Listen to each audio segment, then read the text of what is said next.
Moving on now, a critical oil route in West Asia is pushing Gulf nations to rethink how they move their crude. Well, the Strait of Hormuz, one of the world's most important energy choke points, has faced disruption, forcing countries like Saudi Arabia, the UAE and Iraq to accelerate plans for pipelines that can bypass the narrow waterway.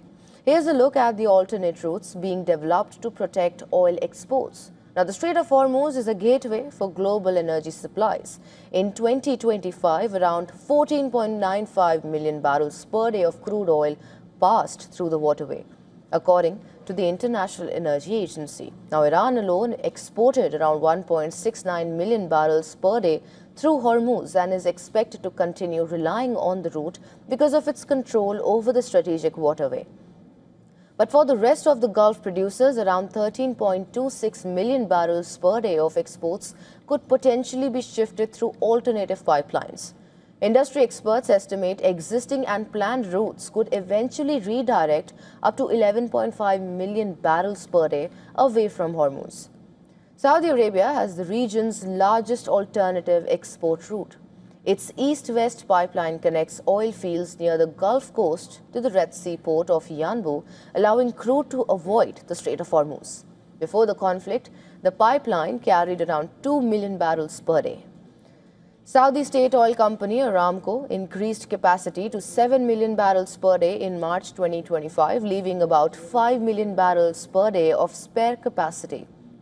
Now, Riyadh is also considering another expansion of up to 2 million barrels per day, potentially taking total capacity closer to 9 million barrels per day by 2030 or 2031.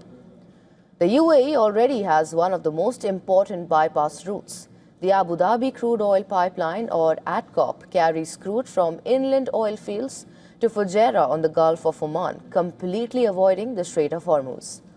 The pipeline currently handles around 1.1 million barrels per day, with a total capacity of 1.8 million barrels per day. That leaves about 700,000 barrels per day of unused capacity. The UAE is now fast-tracking a second pipeline alongside the existing route, which is expected to double exports through Fujairah and become operational next year. Now, Iraq is also looking west for an alternative. The United States say plans are underway to restore a major pipeline connecting Iraqi oil fields to Syria's Mediterranean coast. The proposed route could initially carry about 2 million barrels per day. However, analysts say political instability, financing challenges, and investment hurdles could delay the project. Kuwait and Bahrain currently do not have direct pipeline routes bypassing Hormuz. Both countries have held discussions with Saudi Arabia about connecting to its existing pipeline network. Now, the Strait of Hormuz remains the main artery for Gulf oil exports, but rising risks around the waterway are pushing producers to build a backup plan. If completed, these pipeline projects could allow billions of barrels of oil to reach global markets without passing through one of the world's most vulnerable energy choke points.